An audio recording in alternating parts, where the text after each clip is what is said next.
বিশ্ব নবীর পথ চিরশান্তির পথ, অশান্ত বিশ্বে তুমি রহমত।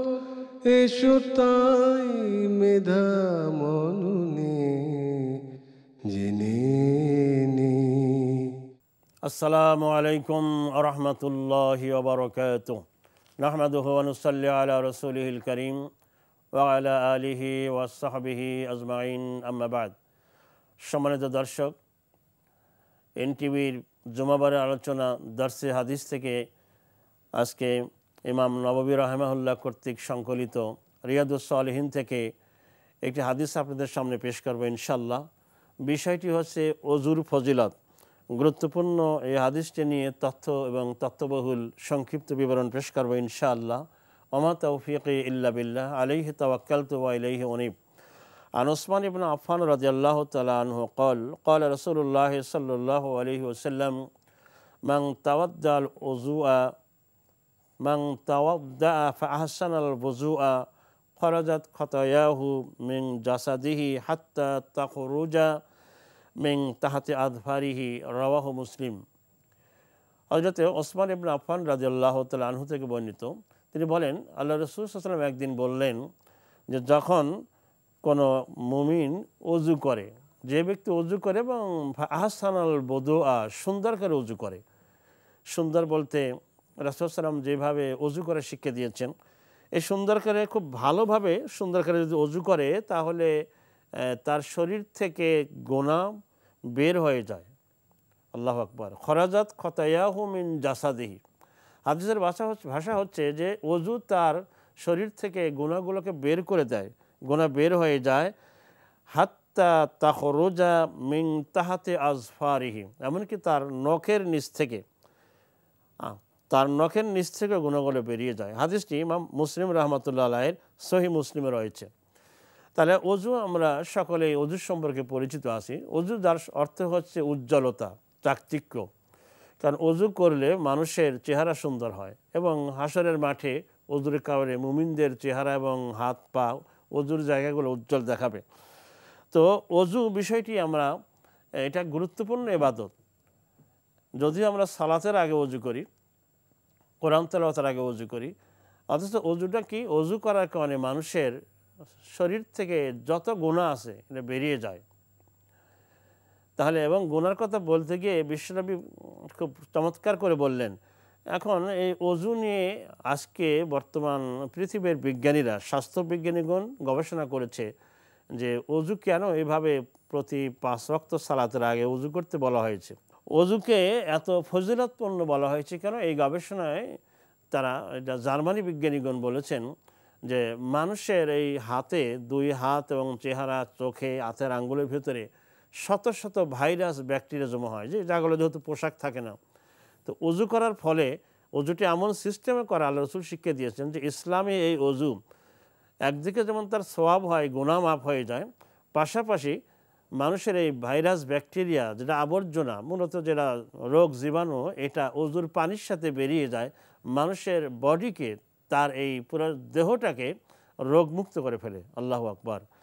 এবং জার্মানি বিজ্ঞানীগণ আরেকটা কথা বলেছেন যে মানুষ যখন অজু করে, অজু করার এই যে হাত ধোয়া হয়, অজু করতে এক হাত যে আর এক হাতের কনুই পর্যন্ত ধুইতে হয়, এতে যে হাতের চামড়ায় ঘর্ষণ লাগে, এতে বিদ্যুৎ প্রবাহ তৈরি হয়, যেটা মানুষের এই স্কিনের জন্য খুবই উপকারী। এবং অজু নিজেই এটা কসমেটিক, এটা জার্মানি বিজ্ঞানীদের অবজারভেশন, তাদের ইনফরমেশন। তো আল্লাহ রাব্বুল আলামিন কোরআনে কারিমে সূরা আল মায়েদার 6 নম্বর আয়াতে বলেছেন, আউযু বিল্লাহি মিনাশ শাইতানির রাজিম, বিসমিল্লাহির রহমানির রহিম, ইয়া আইয়ুহাল্লাযীনা আমানু, হে ঈমানদার সমাজ, ও হে যারা ঈমান এনেছো, ইদা কুনতুম ইলাস সালাতে, যখন তোমরা সালাতের জন্য দাঁড়াবে, ফাগসিলু ওযুহাকুম, তো দাঁড়ানোর আগে তোমরা তোমাদের মুখমণ্ডল ধৌত করো, মুখ ধোও। ফাগসিলু ওযুহাকুম ওয়া আইদিয়াকুম ইলাল মারাফিক, 2 হাত কনুই পর্যন্ত, মানে কনুই সহ ধৌত করো। ওয়ামসিহু বিরউসিকুম, তোমাদের মাথাকে মাসহ করো। ওয়ারজুলাকুম ইলাল কাবাইন, আর গোড়ালি সহ 2 পা তোমরা ধৌত করো। কোরআন কারীমের এই আয়াতের আলোকে ফকিগণ একদল ফকি মনে করছেন যে ওযুর ভিতরে 4টা ফরজ রয়েছে যেটা অপরিহার্য কর্তব্য, অব্লিগেটরি বিষয়। একটা হচ্ছে মুখমণ্ডল ধৌত করা, তারপরে 2 হাত ধোয়া, মাথা মাসে করা, 2 পা গিরালি সহ গোড়ালি সহ ধোয়া, এটা 4টা ফরজ। আর একদল ফকিগণ বলছেন ওযুর ফরজ 5টি, 4টি নয়। এই 4টার পাশে আরেকটা হচ্ছে কোরআনিক ইনফরমেশন যেভাবে এসেছে একটা পর একটা, আগে মুখ ধোয়া, তারপরে হাত ধোয়া, তারপরে মাথা মাসে করা, এরপরে পা ধোয়া, এই ধারাবাহিকতা রক্ষা করা এটিও ফরজ। তাহলে ফরজ হচ্ছে 4টে 5টি আমরা যাই বলি না কেন। এরপরে রাসূল সাল্লাল্লাহু আলাইহি ওয়াসাল্লাম আরও উযু করে দেখিয়েছেন, ওদের মধ্যে সুন্নাত রয়েছে। তো এই সুন্নাত পদ্ধতিতে যদি কোনো মুমিন উযু করে তাহলে আল্লাহ রাসূল সাল্লাল্লাহু আলাইহি ওয়াসাল্লাম বলছেন তার শরীর থেকে গুনাহগুলো মাফ হয়ে যায়, এগুলো বেরিয়ে যায় শরীর থেকে। আল্লাহু আকবার। এবং ওযু নিয়ে আজকে সারা পৃথিবী জুড়ে আমরা দেখি বছরে একবার বিশ্ব হাত ধোয়া দিবস পালন করা হয়। অথচ মুসলিম যারা ওযুতে, যারা প্র্যাকটিসিং মুসলিম, যারা 5 ওয়াক্ত সালাত আদায় করেন, একটা হিসাবে দেখা যায় যে তার ওযু করতে গিয়ে প্রতিদিন প্রায় 150 বার হাত ধোয়া হয়। কীভাবে? হাত ধোয়ার আগেই তো আগে হাতের কবজি পর্যন্ত 3 বার ধোয়া হয়। এরপরে যতবার হাত ধোবে এই বাম হাত ডান হাতের উপরে এটাও ধোয়া হচ্ছে। এভাবে পা ধোয়ার সময় হাতকে ব্যবহার করা হয়। তাহলে হাত ধোয়া আমরা তো আগের থেকেই অভ্যাস করেছি এটা। তাহলে হাত ধোয়ার যে প্রয়োজনীয়তা আজকে বিশ্ব চিকিৎসা বিজ্ঞান এটা খুব ফিল করছেন যে হাত ধোয়া খুব প্রয়োজনীয় বিষয়, যেহেতু হাজার হাজার ব্যাকটেরিয়া আমাদের হাতে জমা হয়। তো মুসলিমগণ যখন ওযু করেন অটোমেটিক হাত ধোয়া হয়ে যায়। এখন এই ওযু সম্পর্কে মানে ইসলামের দৃষ্টিভঙ্গি যেটা আছে এর সাথে আজকে পাশ্চাত্য এবং Europe, America, Japan, German, New Zealand এইসব দেশের মানুষেরা অমুসলিমদেরকে ওযু করার শিক্ষা দিচ্ছেন। কারণ ওযুটা এমন গুরুত্বপূর্ণ বিষয় যে মাথা না ধুয়ে আল্লাহ তাআলা মাথাকে মাসে করতে বলেছেন। যদি হাত পা ধোয়ার মতো 5 ওয়াক্ত সালাতের আগে ওযু করতে মাথাকে ধুইতে বলতেন তাহলে কিন্তু মানুষের জন্য কষ্ট হতো। বিশেষ করে মহিলারা অনেক বড় চুল রাখেন, তারা অনেক রোগে আক্রান্ত হয়ে যেতেন। তো ইসলাম যে আল্লাহ তাআলার পক্ষ থেকে এসেছে এটা বোঝা যায়। মানুষের জন্য আল্লাহ ইসলামকে সহজ করে দিয়েছেন। মাথা কেন মাসে করতে বলা হলো? যে মানুষের মাথার এই চুল এটা এত গুরুত্বপূর্ণ একটা স্পর্শকাতর বিষয়। চুল যখন মানুষেরা ভেজা হাত দিয়ে চুলকে স্পর্শ করে, মাসায় করে, তাহলে এটা একবারে মানুষের ব্রেন এবং তার হৃদয় প্রশান্তি এসে যায়। আল্লাহু আকবার।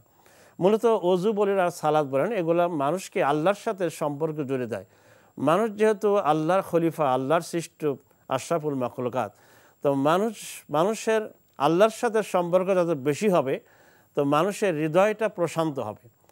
কারণ ওই জলাশয় থেকে কোনো মাছকে যদি ডাঙ্গায় তোলা হয়, যে সে যেমন ছটফট করে পানিতে যাওয়ার জন্য, আল্লাহর সাথে যদি মানুষের সম্পর্ক কাট আপ হয়ে যায়, তার হৃদয়ে অশান্তি, টেনশন, ডিপ্রেশন চলতে থাকে, সে আল্লাহর সাথে সম্পর্ক জড়া হয় ওযুর মাধ্যমে। সেটা মাথা মাসে করার সাথে সাথে ওযু মানুষের হৃদয়কে শান্ত করে দেয়। সুবহানাল্লাহি ওয়া বিহামদিহি।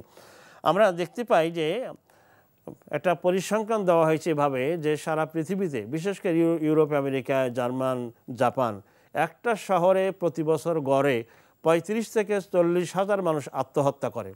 কিন্তু মুসলিম দেশগুলোতে এই আত্মহত্যার প্রবণতা খুবই কম, নাই বললেই চলে।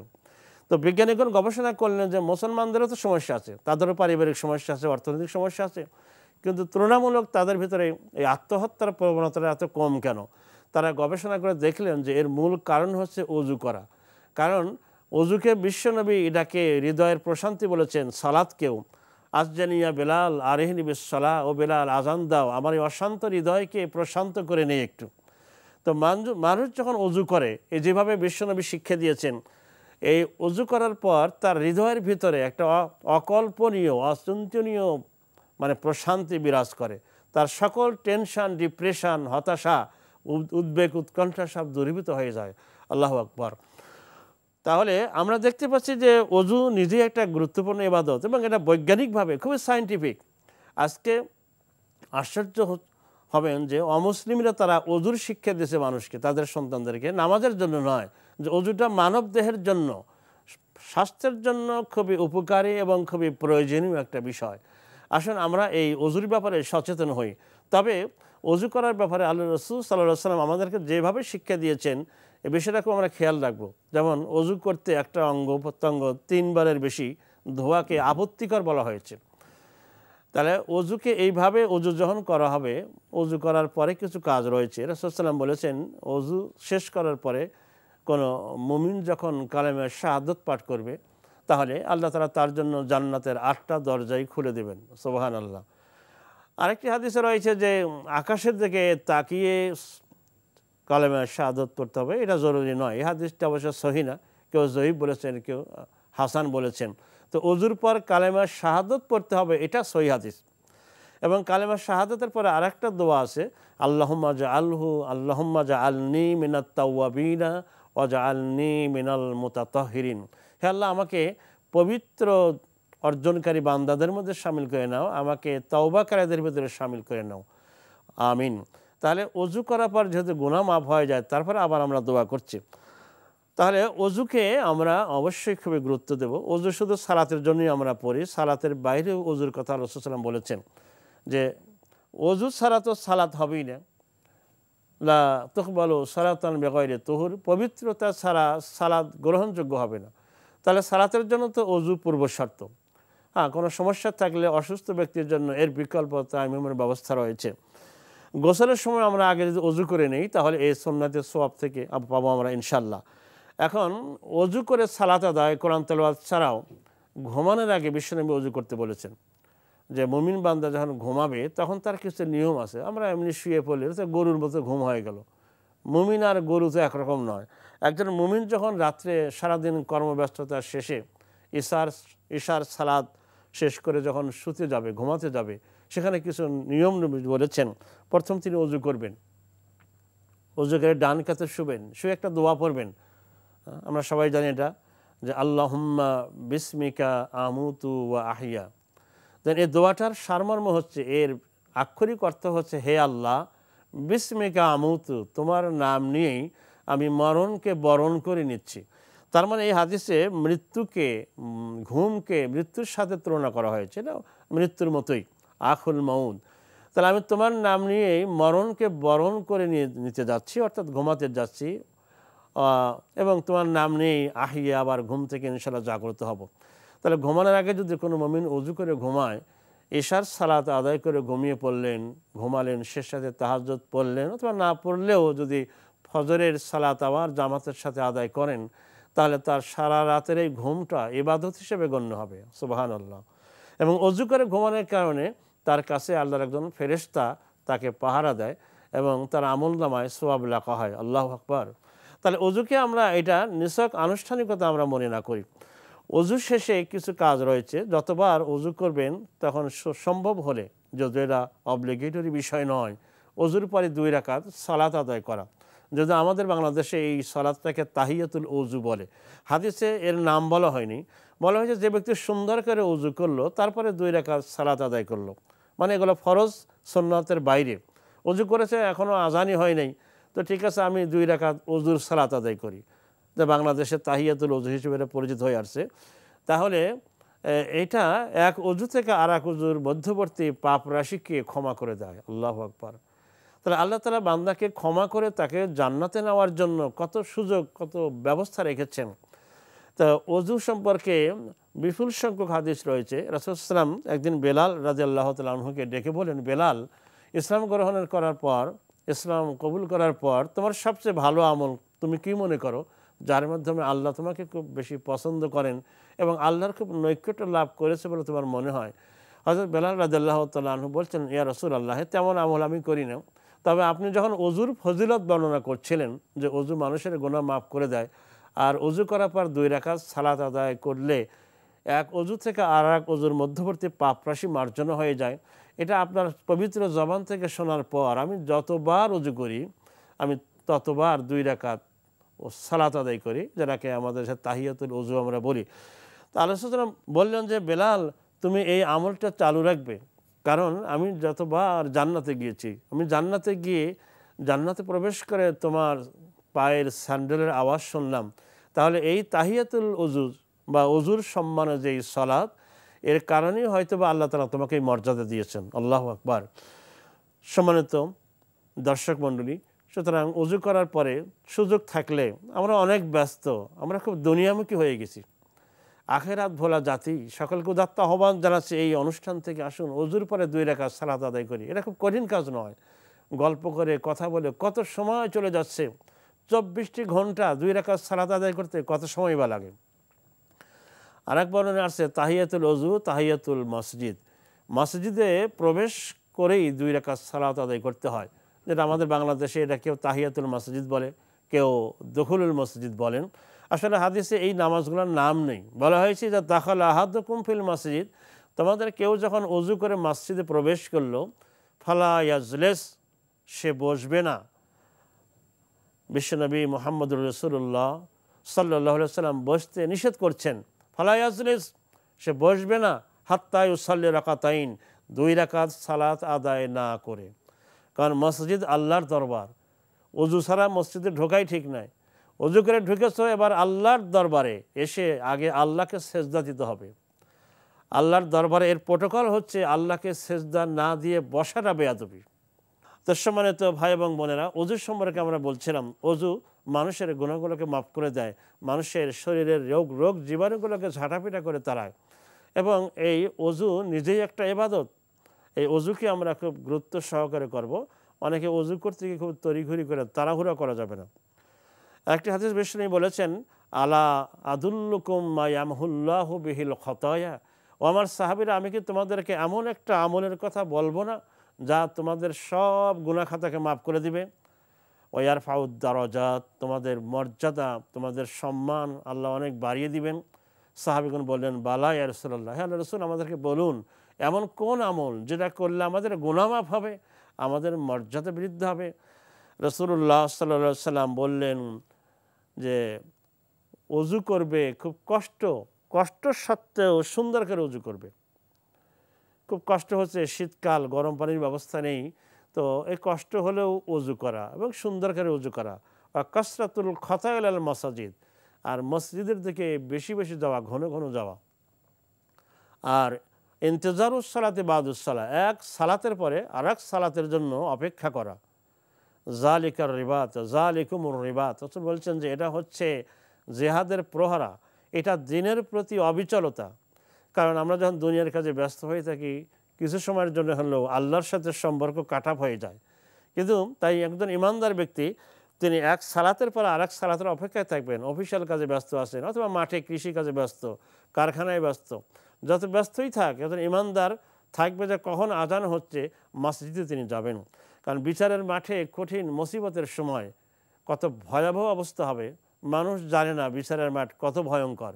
বিশ্বনবী বলছেন, বিচারের মাঠে যখন এই ভয়াবহ অবস্থা হবে, পাপীদের প্রচণ্ড গরমে মাথার মগজ ফেটে নাক কান দিয়ে বেরিয়ে পড়তে থাকবে, পানি পিপাসায় জিহ্বাটা নাভিস্থল পর্যন্ত ঝুলে যাবে।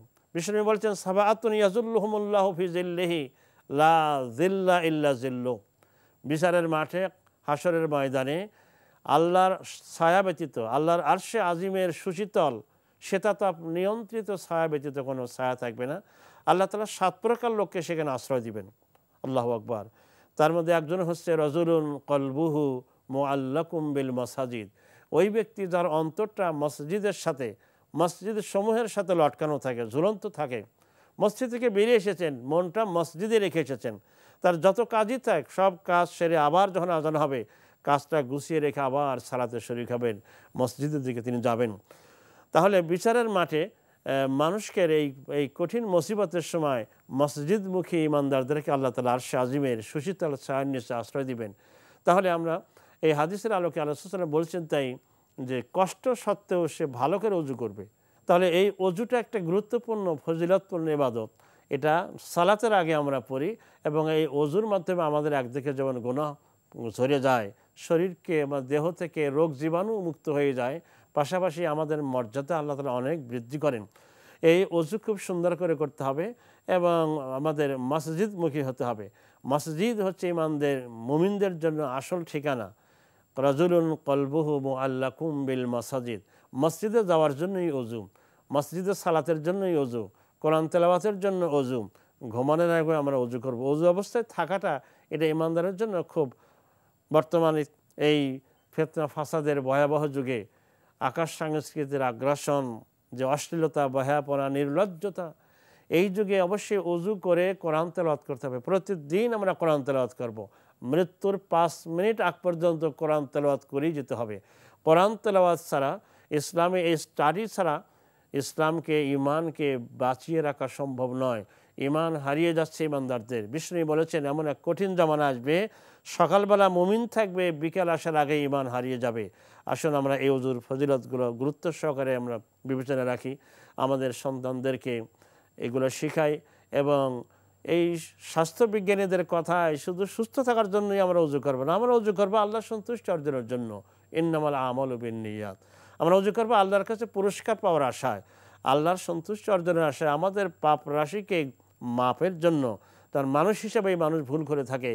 আল্লাহ ওযুর মাধ্যমে সুন্দর করে ওযু করে আমরা যেন জীবনের গুনাহ আল্লাহর কাছ থেকে ক্ষমা পেয়ে নিতে পারি। আল্লাহ আমাদের ক্ষমা করুন, সুন্দর করে ওযু করার তৌফিক দিন। গোটা বিশ্ববাসী ওযুকে নিয়ে যে গবেষণা করছে, পৃথিবীর মানুষকে যেন ইসলামের এই সকল বিষয় খুবই সায়েন্টিফিক, ওযু একটি সায়েন্টিফিক বিষয়, এ কথা আমরা যেন নিজের বুঝে জাতিকে, বিশ্ববাসীকে বোঝাতে পারি। আল্লাহর কাছে সেই তৌফিক কামনা করছি। ওমা তৌফিক ইল্লা বিল্লাহ।